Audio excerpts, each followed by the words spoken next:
ഈ കാര്യത്തിൽ കോൺഗ്രസ് കാണിക്കുന്ന ഇരട്ടത്താപ്പ്, കോൺഗ്രസ് ഇയാളെ സംരക്ഷിക്കുന്ന സമീപനമാണ് സ്വീകരിക്കുന്നത്. ഒരു പൊതുപ്രവർത്തകൻ എങ്ങനെയായിരിക്കണം എന്നുള്ളതിനെക്കുറിച്ച് നമ്മുടെ സമൂഹത്തിൽ എല്ലാവർക്കും ഒരു ധാരണയുണ്ട്, വീക്ഷണമുണ്ട്. ഏത് പാർട്ടിയിലോ പെടട്ടെ, ഏത് പാർട്ടിയിൽപ്പെട്ട ആളാണെങ്കിലും പൊതുപ്രവർത്തകൻ എന്ന് പറഞ്ഞാൽ എങ്ങനെയായിരിക്കണം. അപ്പോൾ MLA ആയിട്ടുള്ള ഒരാൾ, ഞങ്ങൾ അയാളെ പാർലമെൻ്ററി പാർട്ടിയിൽ നിന്ന് പുറത്താക്കിയിരിക്കുന്നു. അതൊക്കെ അവരുടെ പാർട്ടിയുടെ ആഭ്യന്തര പ്രശ്നമാണ്. ആഭ്യന്തര പ്രശ്നമല്ല ഇതിൽ പ്രധാനം, ആഭ്യന്തര വിഷയമല്ല ഇത്.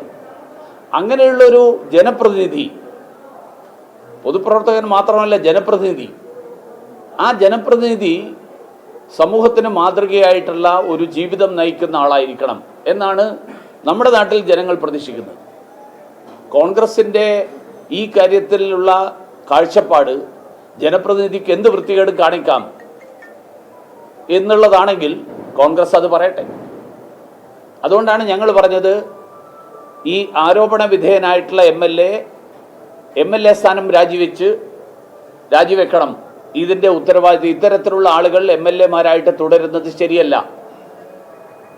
എന്നുള്ള ഞങ്ങളുടെ അഭിപ്രായം ഞങ്ങൾ നേരത്തെ തന്നെ പ്രകടിപ്പിച്ചു. തീർച്ചയായിട്ടും പ്രതിഷേധം. BJP ഈ വിഷയങ്ങൾ ഇന്നിപ്പോൾ വന്നതേ ഉള്ളൂ. പാർട്ടി വേണ്ട രീതിയിൽ അത് ആലോചിച്ചിട്ട് തുടർ നടപടികളാണ്. അല്ല, അത് ഇപ്പം തെരഞ്ഞെടുപ്പിൻ്റെ ഘട്ടമാണ്. തെരഞ്ഞെടുപ്പിൽ തീർച്ചയായിട്ടും ഇതൊക്കെ ചർച്ചാ വിഷയം.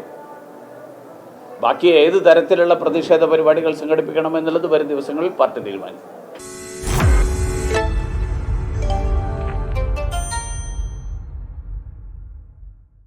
ലോകത്തെവിടെയായാലും ഏത് സമയത്തും 24 വാർത്തകളും ഓഗ്മെന്റഡ് റിയാലിറ്റി പാക്കേജുകളും എക്സ്പ്ലെയിനറുകളും വിശദമായി കാണാൻ ഞങ്ങളുടെ YouTube ചാനൽ നിങ്ങൾക്ക് സബ്സ്ക്രൈബ് ചെയ്യാം.